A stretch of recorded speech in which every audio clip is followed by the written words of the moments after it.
I was going to have this lovely presentation for you on this lovely screen, which does not like to talk to my Macintosh for some reason. So there's this very small presentation, and when I get to the pictures, I'm going to walk around and actually let you see the pictures. So if you want to come up and sit nice and close, so we can do that, because Cliff also wants to be able to hear things on this. This is a short walk through the history of OCCA, which has a couple of interesting things that happen. And I'm going to try and keep those separate and together at the same time. Does that make any sense? Mm-hmm. We have two things that intersect. We have the old Syrian rite,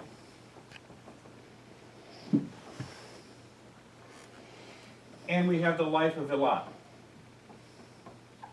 And the Syrian church comes from the beginning to where we are today, and Vilat wanders around and runs into the Syrian church and comes to where we are today. But there are things before this intersection that are just Syrian, and there are things before this intersection that are just Vilat. And I can't talk about them both at the same time, so I'm going to start with one and then say, wait, pause, let's go back in time a little, and then we're going to jump over to here and come back, if that makes any sense at all. Yeah. Hopefully it does. Anyway, you all obviously know what the Orthodox-Catholic Church of America is. And how many times does somebody ask you, where did your church come from? And you respond, that's a complicated question. And I always ask people, do you want the simple answer or do you want the real answer? And they look at me a little funny. I know it's the time for the simple answer. But the real answer is more complicated. In the beginning, back in the day, at the time of the apostles, there were several very important churches in the world. There was Jerusalem, where Jesus ministered. Pretty easy. There was Antioch, where they were first called Christians. A really important place in our history. There was Alexandria, the Ptolemaic city in Egypt, which was the center of all the wisdom and knowledge and huge amounts of fighting later on. And there was Rome, which was the capital of the empire, but not a terribly important place as far as theology was concerned. Constantinople, which if you talk to the Byzantines is the most important place, wasn't even thought of yet. But back in the beginning, Jerusalem and Antioch were the two really big important places. Antioch takes a huge amount of importance. And of course, in Antioch, the first bishop was St. Peter. People go, but Peter was in Rome. But he was in Antioch before he was in Rome. He stopped in Antioch, established the church, works with a lot of things, and then moves on to Rome. Rome likes to claim, well, he was first. And we smile and say, yes, he was, when he was in Antioch. Rome gets very upset about that sometimes. Antioch is still, and I'm sorry this is such a small picture, Antioch is still fairly far north from Jerusalem, but a long ways from Rome, and a long ways from Constantinople. I'm watching to make sure I'm not tripping over something there. It's a pretty good ways from anything. Good old Antioch is. And that's probably good, because the early church spoke what language? Greek? Aramaic. Aramaic. Yeah. That's true. It was the language that Jesus' followers spoke, except for Luke. Luke seems to be the only one who was really fluent in Greek. Everybody else got translated. If you read their translations in the early Greek of the church, it's like baby Greek. It's like me learning how to write in Greek. It's little baby Greek. If you translate it back from the Greek to Aramaic, like the Peshitta does, it reads wonderfully in Aramaic. Gee, it's probably because they were thinking in Aramaic and translating things into Greek, because Greek was that international language at the time. But Aramaic was pretty important. The church decides that it's got to get its act together. And we have the first couple of councils to get our act together. The third council, we're all bored with. And then comes the fourth council in Chalcedon. And the council in Chalcedon is a problem. Because council in Chalcedon pretty much decides that they're going to take Greek philosophy and overlay it on Christian theology, and that's the way everybody has to believe. There's a problem with this if you're one of those older Christians who speaks Aramaic. There are things the Greeks say that don't work in Aramaic. And the biggest one is the church says, you must believe that God is totally God, Christ is totally God, and totally human. Which sounds perfectly fine and reasonable if you say it in Greek. If you say it in Aramaic, you say he's two people in one skin. And they go, no, no, no, you can't say that. They use a completely different word for it. They're a little like the Germans. They take two words and glue them together, and they literally call Jesus God-man with the words glued together. They use a concept that comes from the Hebrew and Aramaic, echod, which is like a rope, where you take all of the individual strands in a rope and you twist them together so they can never become unbound. That is echod. And for the Aramaic-speaking church, Jesus was God and human mixed together so tightly, you can't take it apart. But he's not two people in one skin. That sounds kind of silly to us today. It was deathly important to them at the time. How can you tell me that Jesus is two people in one skin, and I have to believe that because you speak Greek, and because you come from the empire, which wasn't Christian or Jewish to begin with? Start to make a little sense? There's some push back and forth going on there. One of the other pushes back and forth is, everybody knows that lovely symbol we have of the double-headed eagle. The double-headed eagle represents Rome. Rome is Greek-speaking and Latin-speaking. The Western churches come from the Latin half of the Roman Empire. The Byzantine churches come from the Eastern half of the Roman Empire. We talk about Western Christianity and Eastern Christianity, right? Put together. It's all Roman. East or West, it's still part of what empire? The Roman Empire. What about those folks outside of that, which includes us? We were Oriental. We were to the east, further to the east, not Eastern Orthodox, Oriental, outside of the bounds of the Roman Empire. And there were some real hassles over that.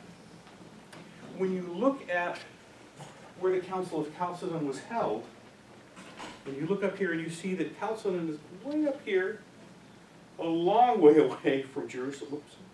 A long way, I'm sorry that the map is so tiny, a long way away from Jerusalem, a long way away from Antioch, and way closer to Constantinople, you begin to realize that there was a fundamental shift in early Christianity to the Roman Empire.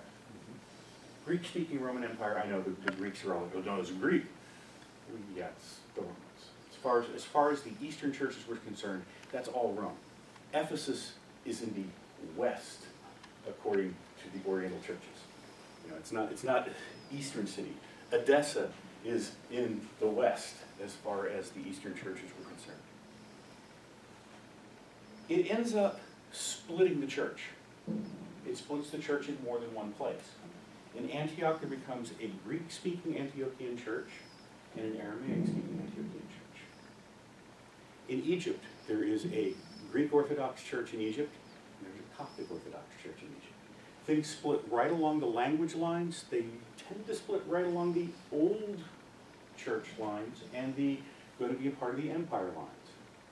Which, if you study the history of the churches, makes a whole lot of sense because we were so wrapped up in who was in charge at the time. Still that way sometimes. Fortunately, there was this one poor monk whose name was Jacob Baradeus, and he was a good and holy man, and they literally drug him out of his cell and said, "You're going to be in charge now." Why do we call it the Jacobite Church? Jacob Baradeus. Jacob, son of Baradeus. For a whole lot of reasons, we've never gone back together again. There are multiple reasons. The Jacobite Church is a part of the Oriental tradition. The Oriental tradition today includes the Coptic Church, the Ethiopian Church, the Armenian Church, the Eritrean Church, the Malankara Syrian Orthodox Church in India. All of which are a part of this other outside to the Far East. Okay, if you look at the map, you realize that the Egyptians were actually south and not east. But, you know, they were outside the bounds of the Roman Empire back in the day. So, the Syrian Church makes some sense. Meanwhile, back in India, in the year 54, Mar Thoma, St. Thomas, gets sent to India. Didn't particularly want to go, if you believe the stories. Got sold off, and away he goes, and he arrives in a little place on the Malabar coast called Kulungalore. And yeah, the beach is not really the same beach, because in 2,000 years the beach has eroded and been put back and eroded and put back. But that's actually the beach currently at Kulungalore. And this is the gate to the little church that he built, that's now the shrine, that comes in from the ocean on a little river, and it comes right up to the front, and the gate there, the Martoma Gate, bringing you into India, and Christianity's first steps in India, in the year 54, according to tradition. When I first was learning about this, I stuck my foot in my mouth up to my kneecap, which is not an uncommon thing for me to do, by talking with one of my friends from India and saying, gee, when did Christianity come to India? With the Portuguese? Oh no, Stephen, in the year 54 when St. Thomas brought it. Let me pull my foot out of my mouth and realize just how little I knew at that point in time. The first Christians in India were converts from the Jewish faith, who had already been living in India. The second was a group of Brahmin priests who were living in this nice little place. And this is the story about it. And the story says St. Thomas comes down to what they call a tank, what we would call a pond or a reservoir. And the Brahmins are out in the reservoir throwing water up the air. And St. Thomas comes by, and the story says, he goes, what you doing?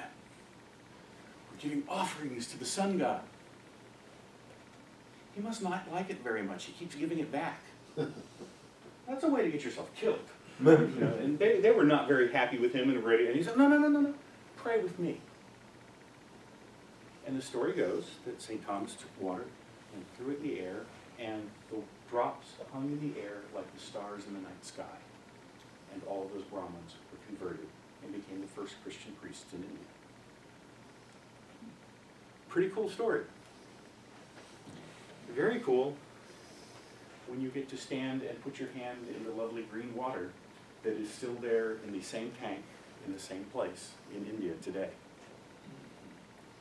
How much of that is the original? I'm betting just, there was water there. And the well is probably the original one. But all the extra stuff that's been done around there, I'm sure, is like everything else in the church, has been replaced and replaced and replaced and done again. But this is a place which goes back, according to tradition, to St. Thomas putting his hands in the water and throwing the water up and converting the Brahmins there.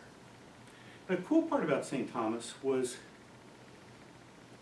he was not nearly as churchy as most of the other apostles. Most of the other apostles went someplace and they basically said, we're going to do this stuff we've always done, but we're going to add this to it. And it looks like what St. Thomas did was say, what is it you all do here? Oh, well, we're going to do the same thing, except in our temple, instead of having a Shiva Linga, instead of having some symbol for one of the saints from Hinduism, we're going to put up a cross. And we're going to pray the scriptures, and we're going to talk about things. But pretty much, he let things still be Indian. Very simple, and he did not leave bishops. He did not leave an ecclesial structure as we understand an ecclesial structure. He built 6.5, 7 churches. They still exist. You can go to them. There's a number of places where you can touch the stones that, according to legend, St. Thomas was there touching. And of course, 800,000 other people have touched them in the intervening 2,000 years, and things have worn away and whatnot. But here's a couple of the interesting ones. He died on the other coast. He was on the west coast of India. He traveled to the east coast of Tamil Nadu. And he dies in the city that you may know as Madras.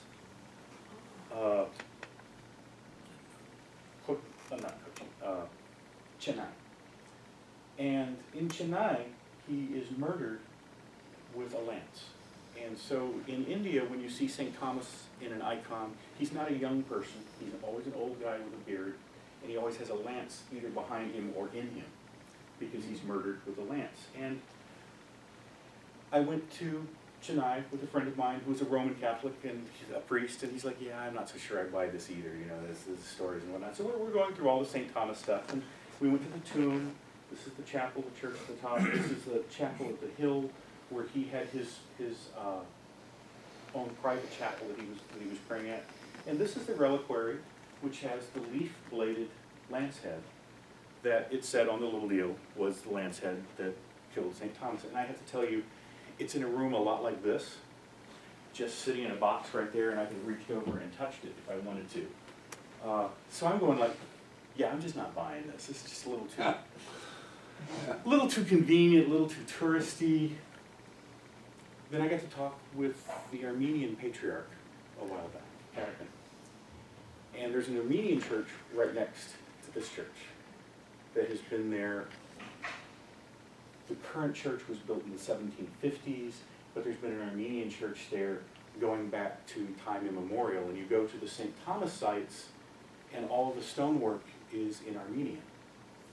And there's double eagles, and no, the Romans would not have put that in. The Romans would, well, talking with Karakin and some other people, oh yes, the Armenians told the Romans that this is where St. Thomas had died and where St. Thomas was at. And so I'm like, oh.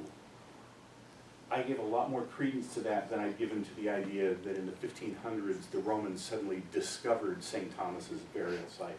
You know, the Armenians knew it the whole time. The Armenians had been in that part of India for 2,000 some odd years too. Made sense to me. Made me really, really wish I'd reached over and touched the... those things where you go, I could have done... No, I'm not buying that. You know, I did touch his grave site. Yes, I do have sand from the beach in Budagalore, and I have sand from St. Thomas's grave site there. There's some of the Armenian things there. This is actually the bell tower of the Armenian church that I was talking about, built in the 1750s. And I climbed up to that and took a picture out through the opening there of the big red court building, which is a beautiful, beautiful court building there. And that was one of the presents that I gave to Karakin when I got to meet him. And he was, a lot of you guys know that when you meet one of the patriarchs, you're supposed to have a present. I'm a poor guy. I don't have lots of money or anything, so the only thing I had to give him were the pictures I had taken of his church in Chennai. Okay, I got some really nice pictures, so I'll take him those. So I walk up to Your Grace, and here's this, these pictures, and he pulls them out, and this huge smile comes to his face. I didn't know he had just been there 6 months before I had. And he was like, oh, this is a better picture than I have. He said, you climbed up in the bell tower and got this one. Father, you sit here. So here is the patriarch of all the Armenians, and he's visiting Houston, sitting here. Here is the new cardinal, Donardo, and here I am. As we sit, and he explains to Donardo all of these places that he's showing me. And my pastor, who I traveled up to see this with, is down at the other end of the table down there laughing at me. Because I'd said, I just wanted to go hear the music, because the Armenian music is really cool. And I'll be a fly on the wall sitting there. He said, yeah, you'll be a fly on the wall. You're sitting at the left hand of the patriarch. He gives me grief about that to this very day.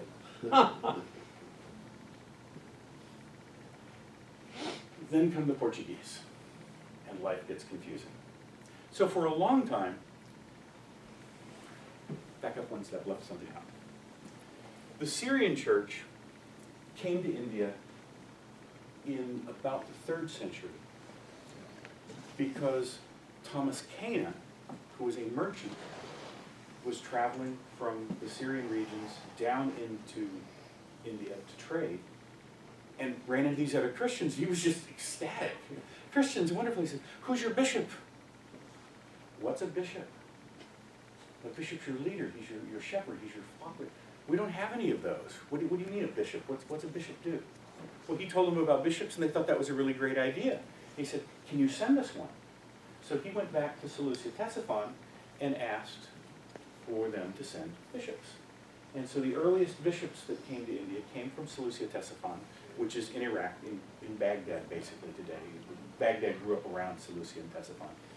And so they started coming there in the 3rd century, and things went really quite quite well. If you talk to the two big branches of Eastern Orthodoxy, Oriental Orthodoxy in India, one branch is convinced that they are Church of the East, and one branch is convinced that they are Jacobite.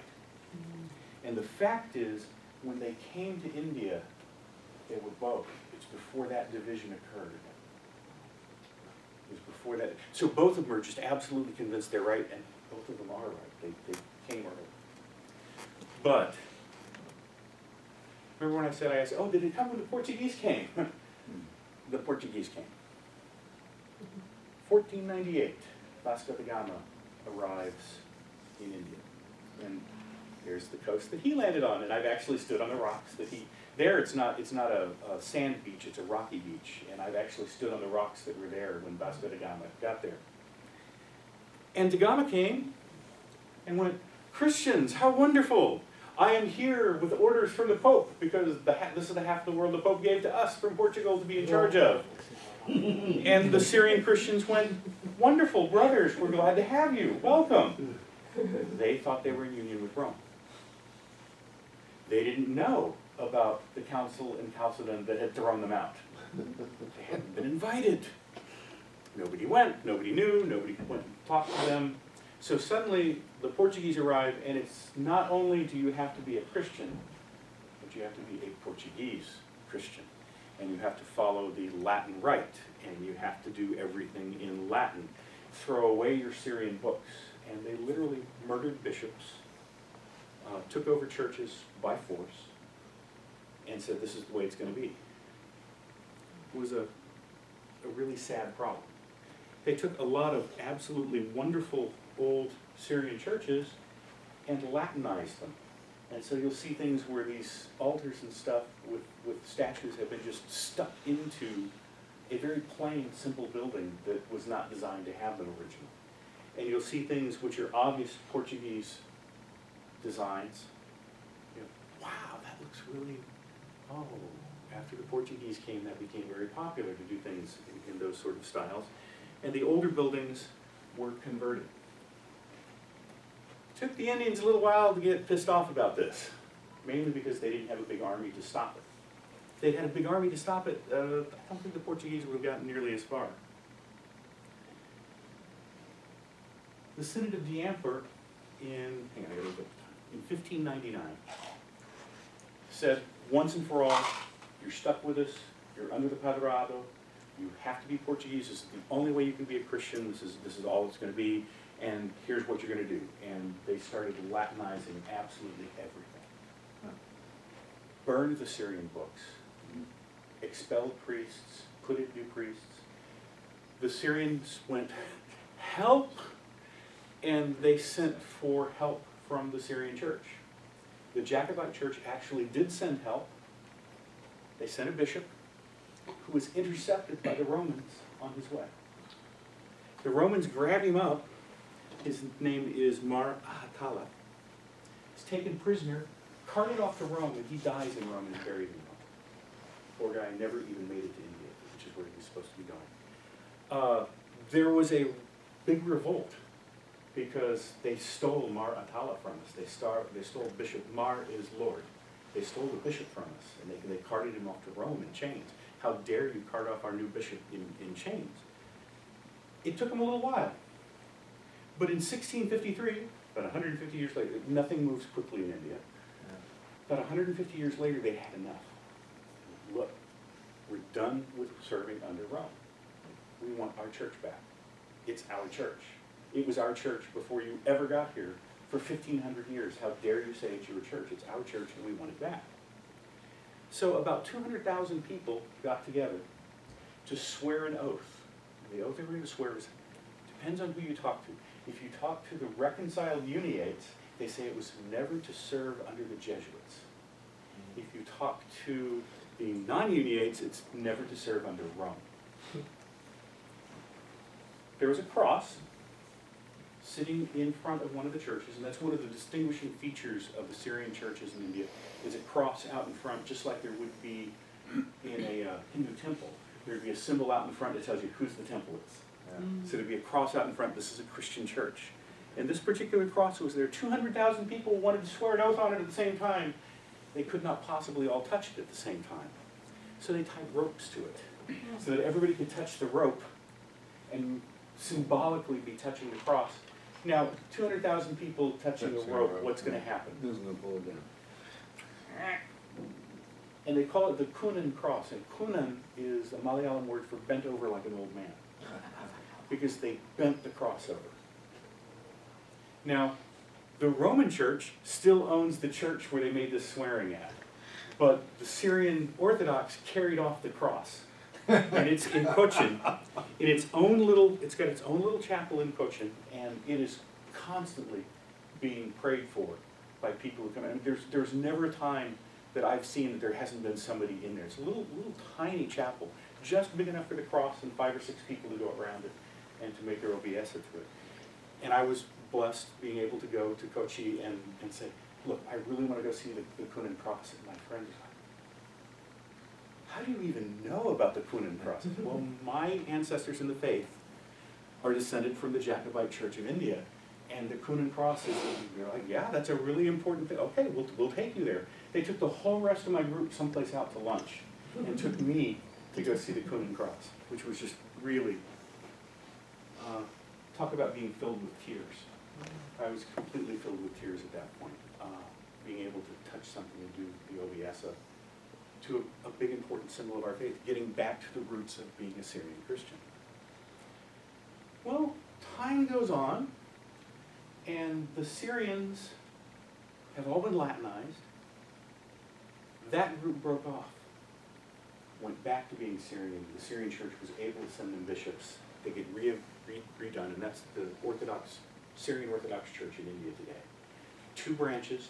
There's a Syrian Orthodox Church directly under the Patriarch, and there's the Indian Orthodox Church, which actually recognizes and remembers a lot. They think he's a little nuts, but they recognize and admit that he was there, that they had ordained him. They are supposedly both in union with the Patriarch, but they're busily fighting one another over particular churches. Please, God, let's fix that someday. Along comes this sweet old man, he wasn't old at the time, sweet younger priest, who was Indian by birth, whose family had converted 100 and some years before to the Roman faith, and he was made a Roman Catholic priest. His name, I gotta take a nice big breath, Antonio Francisco Javier Alvarez. Good Indian name, right? Lots and lots of Indian Christians have Portuguese names. You wonder why. A lot of them changed their names to Portuguese names. A lot of them married into the Portuguese who became part of, all makes sense. Colonialization does things like that. Well, he's doing just fine until people realize just how smart he is, how holy he is, and that he probably ought to be a bishop. There is no way the Portuguese are going to make a native Indian a bishop at this point. No. Only the Portuguese, only the Padroado. His people kind of want him to be a bishop, kind of want him to, and he starts getting treated worse and worse by the Portuguese because they're trying to get rid of him of that. Well, he hears about the Jacobites, and he's, I'm going to go see them. So he leaves Goa, where he lives, and goes down further to the south and talks to the Jacobites and says, look, here's the deal. I've got a lot of parishioners who would like to leave Rome. They'd like to come back. But here's their problem. They don't speak Syrian, they don't speak Aramaic, and they don't know your liturgy. So what we would like to do is we would like to come back and be a church with you using the Latin rite. The Syrians go, okay, come on. And they decide that they're going to erect a Latin rite diocese for South Africa. They got, ooh, cool, Indians. Oh yeah, let's get away from Rome. Let's get away from the Portuguese. And they came with the Western Rite. That makes a whole lot of sense. He was made a bishop of the Latin Rite Syrian Orthodox in 1889 and given the name Marjulius I. Now, to escape from the Portuguese, they moved him to Ceylon, which is now Sri Lanka, off the coast of India, because the Portuguese couldn't quite get hold of it because it was under British control at that point.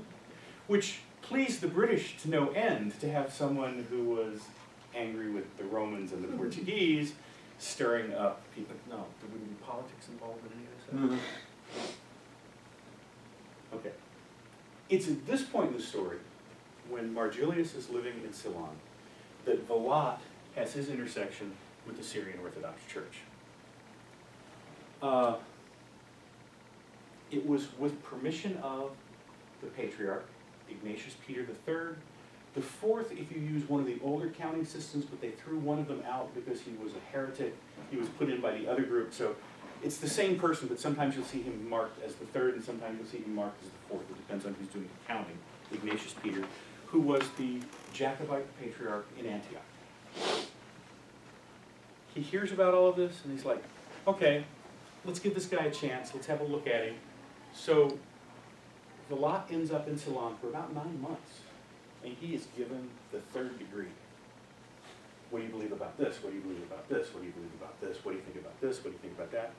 Yeah, okay, you're a good guy. We can do this. And they make him the Archbishop of the Latin Rite for North America, of the Syrian Orthodox Church. That's where the intersection is. He is Martimotheus, that's the name they gave him, May the 29th of 1892, in Our Lady of the Good Death in Ceylon. Now, there are some questions about this picture. There's no question at all that that's Marjulius over here on the far left. A whole lot of people think that this is Vilat on the right. There's also a significant number of people who don't think it's Vilat, who think this is a picture of a different gathering in a different place. They know this is Marjulius. So you'll see this picture in a lot of places, and the deeper I dug, the less I'm convinced that it's actually a picture of Vilat, because I don't think it looks enough like Vilat. But it's okay, because it's a great picture anyway. So let's back up a little bit, because here we are at the intersection of Vilat and the Syrian church, and we're going to make it on the way to our due. Let's go back up to Vilat for a bit. He was born January the 24th, either in 1854 or 1855. The sources disagree over what year it was. I find it really interesting that they agree on the date, but they disagree on the year. If you've read handwriting in the old days, you can understand why. His family came from the Loire Valley. He was born in Paris. And his family were probably members of La Petite Église. And the first time I read that, I went, what in the world is the little church? Well, the little church was a church Napoleon established when he was mad at Rome. It had all the Catholic things except for what? The Pope. The Pope. Hey, it's our little church. We're not going to worry about the Pope. Then he made happy with the Pope and crowned himself emperor, and, well, there was a problem. He was orphaned, Vilat was, at a young age, not Napoleon, but Vilat. And he was raised by the Brothers of the Christian School. Some of you probably know the FSCs. Really good folks. He traveled for some unknown reason. I can't find the reason why, but he traveled to Canada. Not Canada, but Canada. He went to Montreal, probably because of the Brothers of the Christian Schools. He went to a bunch of other places, sort of became this world traveler, which is kind of weird for that time because there's a lot of money involved in that. And my assumption is, and it's just an assumption and a guess, was that he was doing this on somebody else's money, probably the Brothers of the Christian Schools, or one of the people saying, you know, send us some teachers and some people who can help out here in the wilderness, because Canada was pretty much still a wilderness at that point in time. In 1876, he came back to Canada, and he studied for the priesthood for the Diocese of Montreal. He got involved with and was very influenced by Charles, I cannot say this man's name, just save my life, Chiniquet? Yeah. Who is, in the end, a Presbyterian. Started out as a Roman, writes some very, very vitriolic, strange things. How many of you have read Jack Chick tracts? Those have some Chiniquet things in them. He's kind of a descendant of the angry at Rome sort of stuff. And he ended up traveling to Wisconsin to work with the Belgian and French-Canadian immigrants in Wisconsin.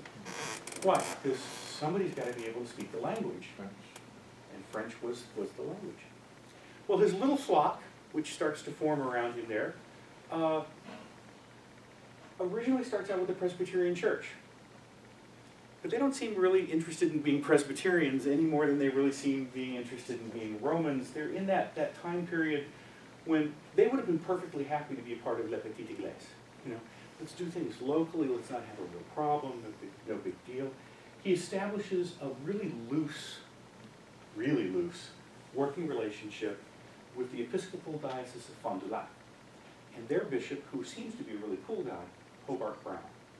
And Brown seems like, he's like, look, tell you what, why don't we send you to the Old Catholics, since you don't want to be an Episcopal priest, we'll send you to the Old Catholics in Switzerland, have you ordained as a priest, and you come back and you work with us, because we're going to be the Old Catholics in the United States, but we'll be perfectly happy and you can do everything in French and have no problems with that.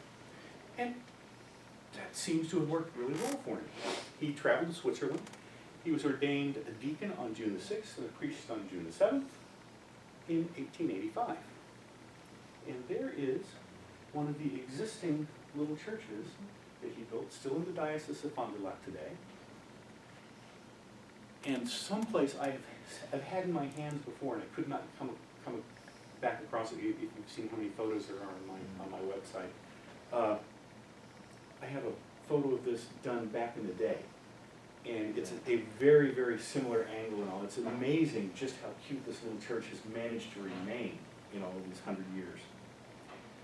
But the bishop retires, and they get a new bishop. What happens when you get a new bishop? Of course, everything changes, right? The new bishop is named Charles Chapman Grafton. And anybody who's read the history of a lot knows something happened right at the beginning between the two of them, and they end up at loggerheads for the rest of their lives. And Chapman's like, no, these are not your parishes, these are my parishes. This is my church building, not your church. No, you can't have any money to go do this. Meanwhile, of course, his flock is going, you should probably be the bishop. Now, whether he talked them into saying he should be the bishop or they talked him, it's really hard to tell. Reading Vallot's history, he's a bit of a charlatan. He's a bit of a con man. We know this is true. He probably engineered them saying that. That's okay. They did say it. He said, you know, we should have you as our bishop.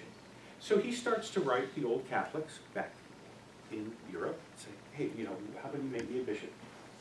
And the Episcopal Church goes bonkers. We are going to be the Old Catholic bishops in the United States. We have already signed agreements with the Old Catholics, and Grafton in particular is writing letters. I mean, sometimes it seems like he wrote a letter a day of denouncing poor Vallot.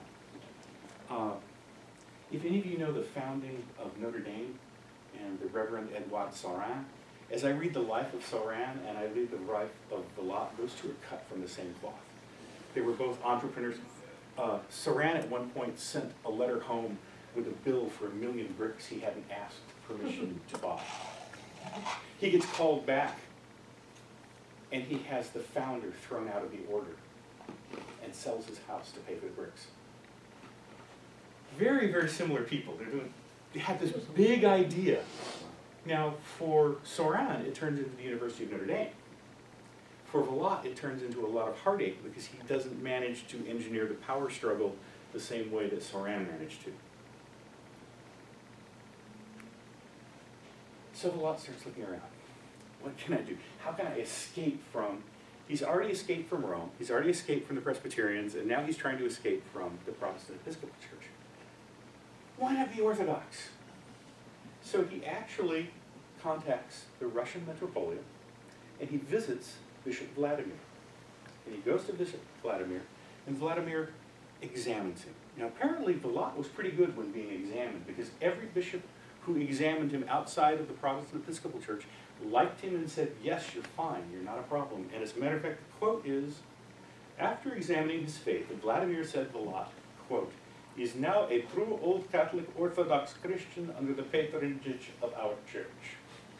End quote. Puts him under the omophore and sends a note to Moscow saying, hey, these folks want to be able to use the Western Rite.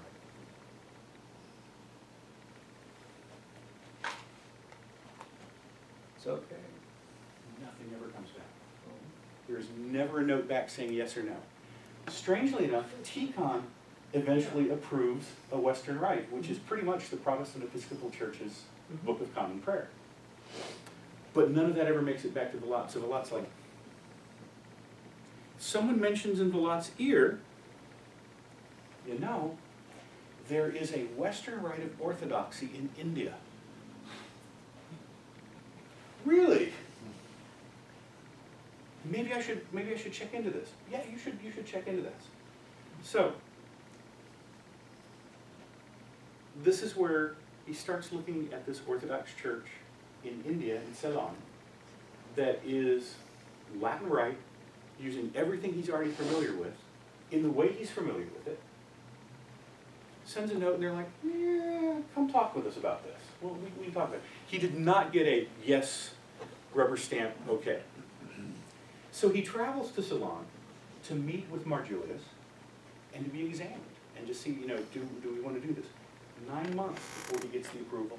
And the approval comes from the top. It actually finally comes from Ignatius Peter III as the Syrian Orthodox Jacobite Patriarch, Kachunk, literally with the stamp on it. Meanwhile, and just because this is such a beautiful picture and every one of my Indian friends immediately recognizes this and goes, why do you have it? Mar Gregorius Givargis is one of his co-consecrators.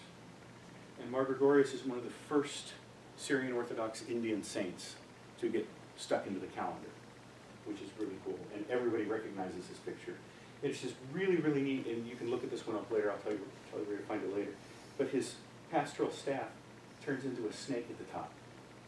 So it has the old Syrian idea that it's the staff of Moses that Moses threw down and turned into a snake and picked back up again. And so you have that whole further back stuff, which is cool. So finally, yes, wonderful, you're going to be ordained here in Ceylon, right? Very, very big deal. The Consul of the United States attends. Nobody can tell us that this did not happen because it's in the newspapers. The Consul of the United States writes about it. It was done using the Western Rite, and the acting Consul of the United States, Dr. Lisboa y Pinto, attended the services along with Saints Marjulius and Saint Mar Gregorius, and they were both his co-consecrators. And here, for those of you who have never seen it, is the current picture of the Church of Our Lady of Good Death in Ceylon. Obviously, it has the influences of Eastern Rite and of Western architecture. Little bits of both. Well, now he's ordained, and it's time to come back to the United States. Well, he takes a while getting back. He goes through Europe, and apparently he sort of like needed to make enough money to get tickets to make it all the way back, and he manages to do so. But by the time he gets back, Grafton has been working furiously against him. You terrible person, this is not a real bishop, not a such and such, this is, no, you can't do that. It makes it really hard to get anybody to give you money to help you with a church when a very established church is saying, no, you're not real. No, this is not real, this is not real. Oh, those are heretics anyway. You know, even if it was real, those are heretics. So Vilat was in a lot of trouble when it came to money, and that remains his story all the way to the end of his life. Cool thing Vilat did, because there's a lot of uncool things Vilat did. The cool thing Vilat did, he thought every immigrant group, since he worked with immigrants, needed someone who spoke their language to be their bishop. Think about that for a minute. The Romans, oh no. The Romans, it was all going to be English speakers and mainly Irish. And of course, for the Episcopals, they were all Anglicans, right? You know, it's very, very Church of England. Very, how dare you even consider somebody who speaks Polish, Italian, Greek? No. There's, St. Alexis Toth brings back a huge number of people to the Orthodox Church because they didn't want somebody who spoke Greek. No, we already got one of those. We don't need one of you. So he decides that he'll do that. He sort of is an ordination machine. Oh, hold still long enough. Yes, you're a bishop. Oh, hold still long enough. Yes, you're a bishop. Hold still. It's kind of. There's a lot of skip that I see in Vilat. Vilat seemed to be very genuinely concerned about spreading the church, but not necessarily as good at keeping things together while he was busily spreading the church. Two really famous cool ones that he did. Number one, a Polish priest, Stephen Kamiński, ordained him as a bishop, and he becomes bishop of the Polish Independent Catholic Church. And y'all go, I never heard of that. But you have, because it combined with the Polish National Catholic Church. And they still exist. And some of them like us and do very well with us, and some of them are like, oh, you're from that... heretics. Yes, those heretics. Yeah. And then the other truly, and for my opinion, the coolest thing, McGuire. The first African-American bishop was ordained by the lot.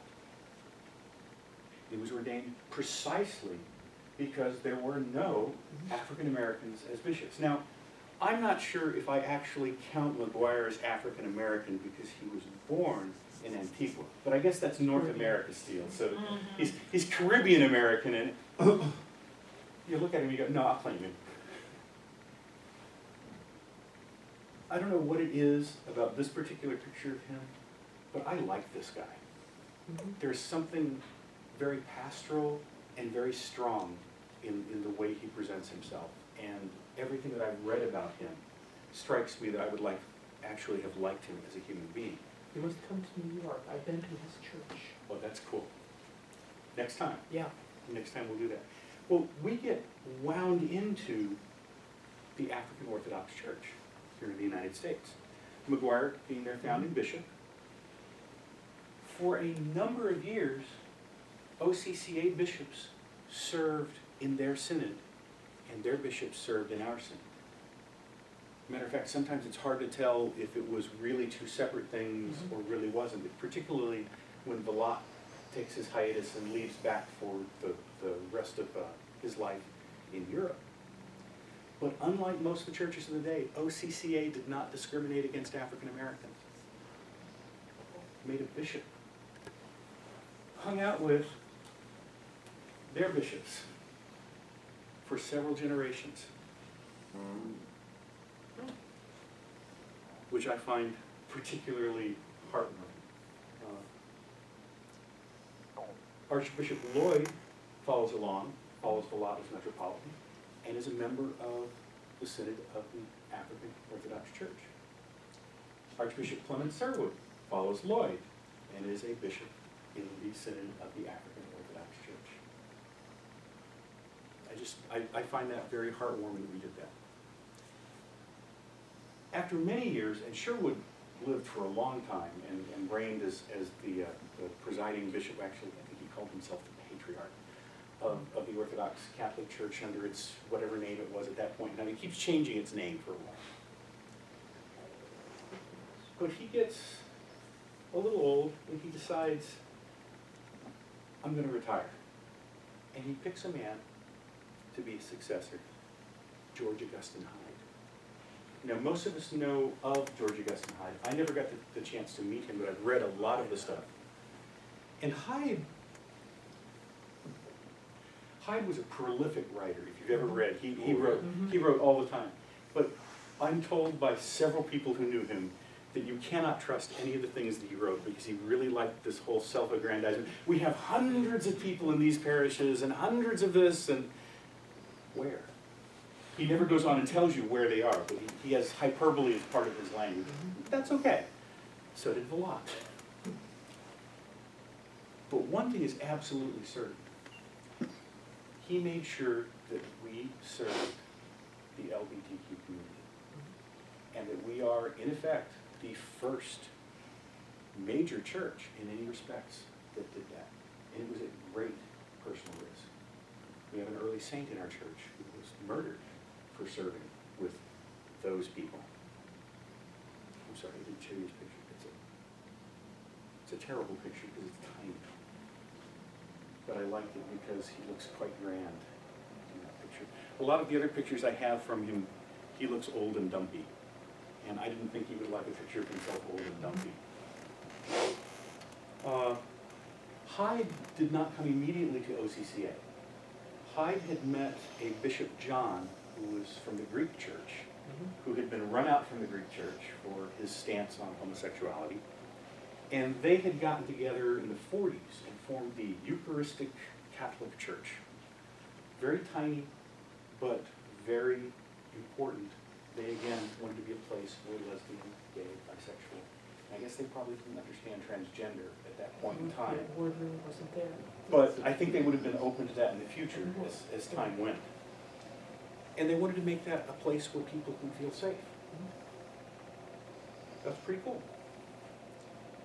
Hyde moves to Washington, D.C., and he meets Sherwood, who takes him under his wing and continues his education. He actually probably does a much better job of it than Bishop John from Greece had.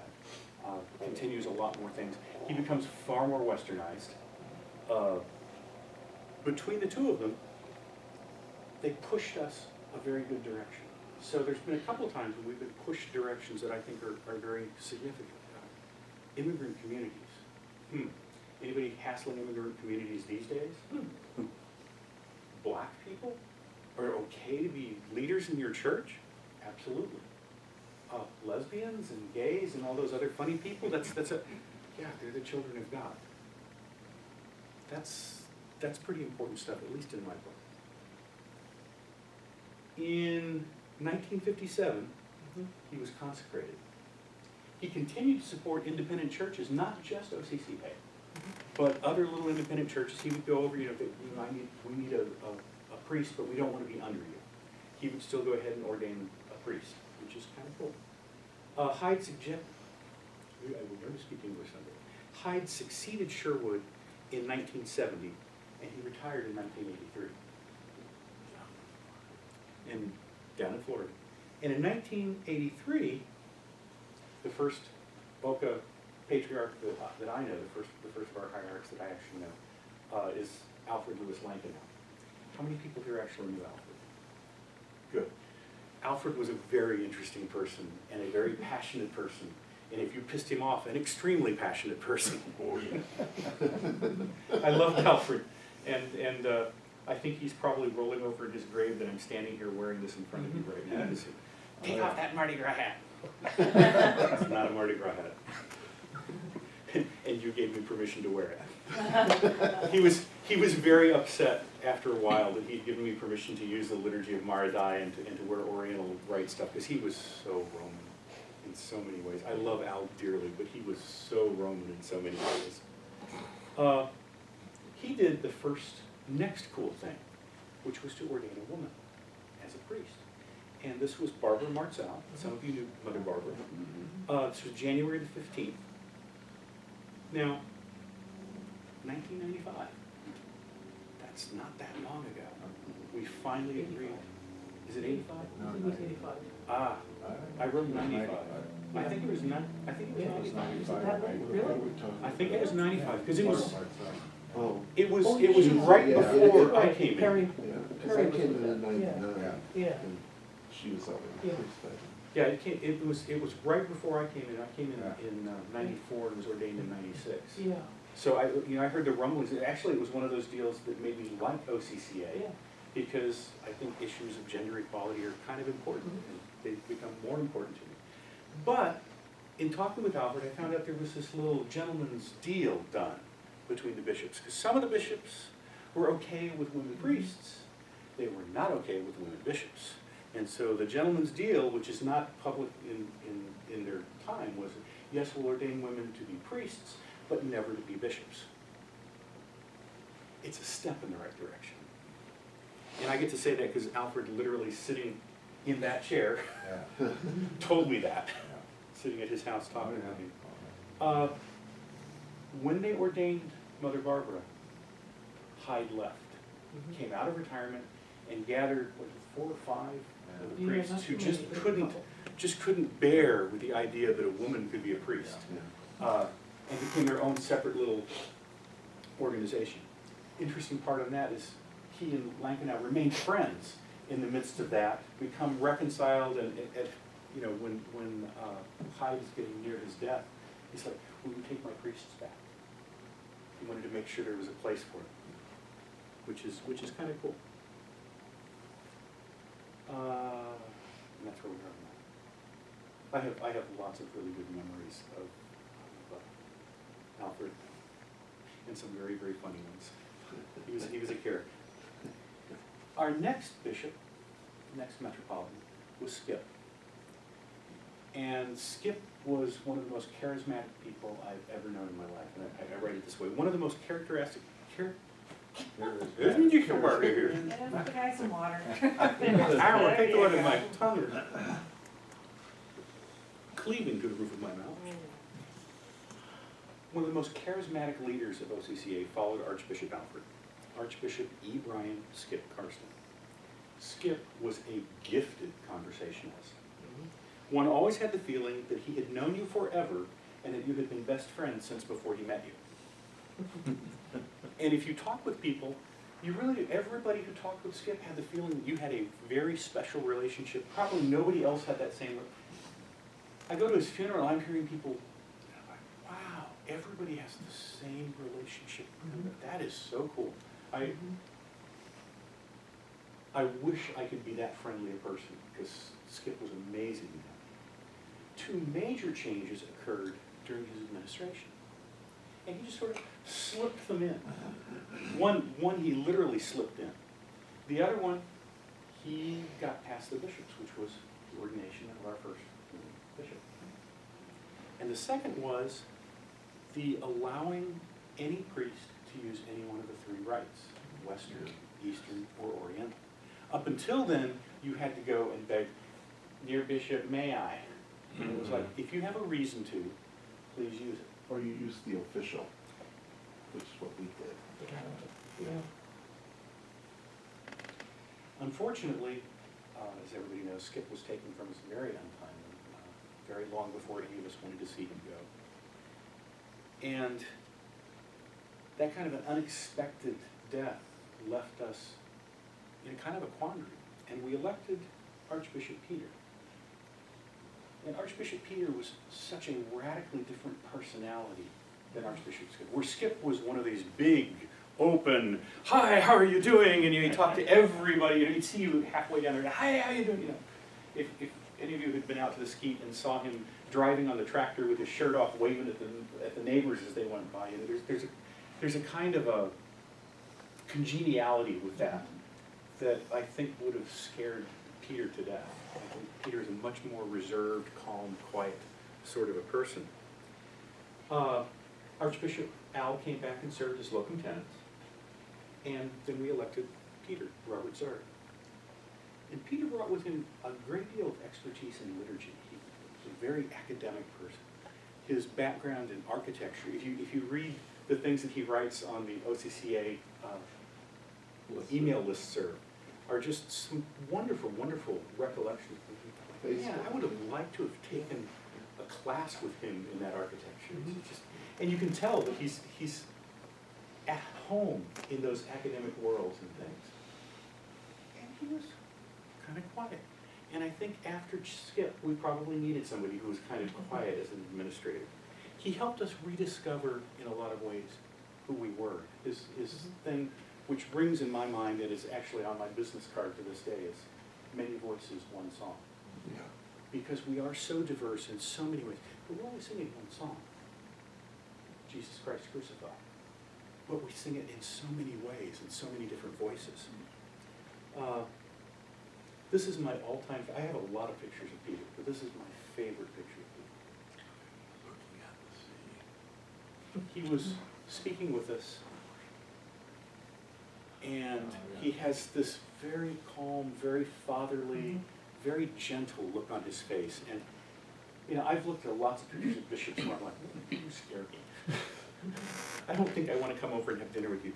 But this looks like the kind of person you could go and say something to. And if you know Peter, you can. You can say, "Look, Peter, I've got a problem, and I'm going to lay it out with you and help me work through this." And he's done that probably for most of us at one point in time or another who've had an issue or a problem with somebody. And I think at times at great personal discomfort for him, because he's not the big gregarious kind of a guy.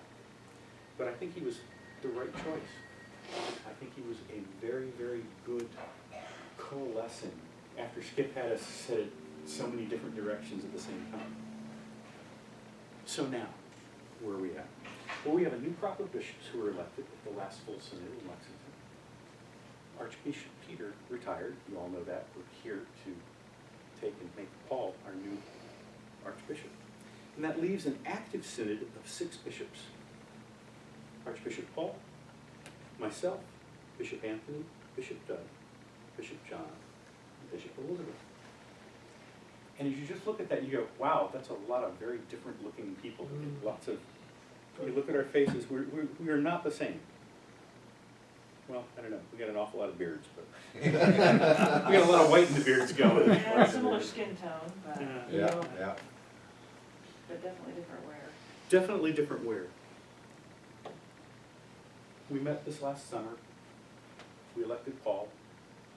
And I think every one of us who's in this room went, oh, thank God it's not me. Yeah. I think that was literally the refrain that we had in our deliberations. So thank you, God.